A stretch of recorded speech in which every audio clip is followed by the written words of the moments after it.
ሴት ልጅ ህይወቷን ከማን ጋር እንደምትመራ መራጭ ነው መሆን ያለባት። መምረጥ አለባት።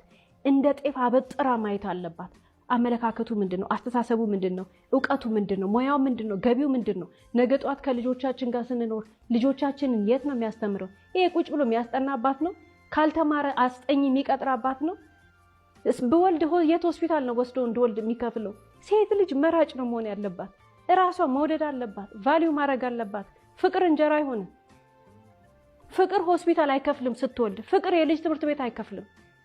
ፍቅር አብራ ስትኖር ስትላመድ የሚመጣ ነገር ነው። ሴት ልጅ የሚያከብራትን ወንድ ትወዳለች። ሴት ልጅ የሚንከባከባትን ወንድ ትወዳለች። ሴት ልጅ ምቾቷ መምረጥ አለባት። የምትቀመጥበት ስፖንጅ አሪፍ ጥሩ ለጀርባዋ የሚመቻት መሆን አለበት። የምታርፍበትን ወንድ መምረጥ አለባት። ብልጥ መሆን አለባት። ሴቶች ማቴሪያሊስቶች ናቸው። አዎ ማቴሪያሊስት ናት። አዎ ገንዘብ እንወዳለን። ምክንያቱም ልጆቻችንን ማስራፍ ስለማንፈልግ፣ ምክንያቱም ከድሃ ጋር ተጣምረን ከማይረባ አስተሳሰብ ካለው ሰው ጋር ተጣምረን ድህነት ውስጥ መዘፈቅ አንፈልግም። ይሄንን ሴቶች ማወቅ መቻል አለባቸው።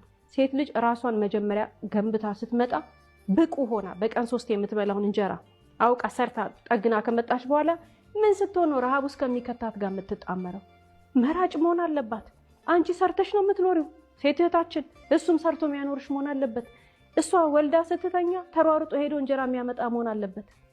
እንዴ የወተት ጋር ዋጋ እንዲገባ፣ የዳይፐር ዋጋ እንዲገባ፣ የእንትን ዋጋ እንዲገባ ከሀገር እኩል የሚሆነውን ነገር አብረን እንሆናለን። በተረፈ ግን ሰነፍ አግብታ ግን ሴት ልጅ መራብ የለባትም። በአራስ ቤታቸው እኮ አራስ ቤት ሆነው የሚራቡ እህቶች አሉ። ከማን እንደሚያረግዙ ሳያውቁ፣ ከማን ጋር እንደሚጣመሩ ሳያውቁ። እንዴ አራስ ቤት ሴት ልጅ ቢልኝ የተባለች ቋቅ እስኪላት ድረስ የምትበላበት ፋፍታ የምትወጣበት ሰዓት ነው። ለምን? ሰራተኛ አግብታ ሚሰራ ባል አግብታ። ፍቅር እንጀራ አይሆንም። ምን ልትሆን ነው? ከዛ በኋላ ማሰብ መቻል አለባት። መገንዘብ መቻል አለባት። ይሄንን አጉል ፍቅር እያሉ ፍቅር የለም ማለት አይደለም። ወንድ ነው አፍቃሪ እንጂ ሴት የሚወዳትን ነው መውደድ ያለባት። ሴት የሚንከባከባትን ነው መውደድ ያለባት። ሴቶች ብልጥ መሆን መቻል አለባቸው። በርካታ ሴቶች እህቶቻችን ሌላ የሚታለሉት ነገር ጸጉሩ ሲያምር፣ ቁመናው ሲያምር፣ አለባበሱ ሲያምር ጂም ይሄዳል፣ ጸጉሩ እንደዚህ ይጠቀልላል። መጃጃል የለባቸውም ሴቶች እህቶቻችን። ጸጉሩን አበጥሮ ምናምን ይሄ ብሎ የሚወጣ ሰው ሲጀመር ኮስታራ ወንድ ሰዓት የለውም። የሚሰራ ወንድ ሰዓት የለውም። ሲሽሞነሞን ጊዜውን አያጠፋም። ወንዶች የሚውልበት ቦታ ይሄዱ። መልኩ እንጀራ አይሆንም። መልኩ ልጅ አያሳድግም። መልኩ የትምህርት ቤት አይከፍልም። መልኩ ቤት አይሰራ፣ መኪና አይገዛ፣ ምንም አያረግም። ቁመናው ደረቱ እንደዚህ ብሎ ጂም ይሰራል እኮ እንትን ያረጋል እኮ። አስተሳሰቡን ነው ማየት ያለባት። ለምን ምንም ይሁን ሴት ልጅ ከማን ጋር ህይወቷን እንደምትኖር ስትመርጥ መጀመሪያ ማየት ያለባት ሰውየው ራሱን ይወዳል ወይ? ራሱን የሚወድ ወንድ ስራውን ይሰራል፣ ራሱን ያከብራል፣ ቤቱን ያከብራል፣ ህይወቱን ያከብራል። ወንዳ ወንድ ነው፣ ኮስታራ ነው፣ ልፍጥፍጥ አይልም።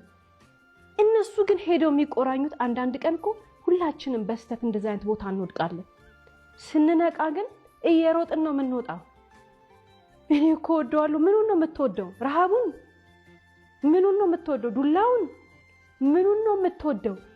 አቢዩዝ የሚያረጋትን ነገር እሷ እየሰራች እሱ ተጋድሞ የሚበላውን፣ ተጋድሞስ ባይበላ ሌባ የሆነውን ምኑን ነው የምትወደው? ማለት የፍቅር ሚኒንጉን መረዳት መቻል አለበት። ፍቅር አያጎሳቁል፣ ፍቅር አያስርብ፣ ፍቅር አይሳደብም፣ ፍቅር ዲስሪስፔክት አያደርግም። ይሄ እንግባና የፈጣሪን ቃል ራሱ እንተርጉመው። በፍቅር ውስጥ ያለ ወንድ ሚስቱን አያጎሳቁል።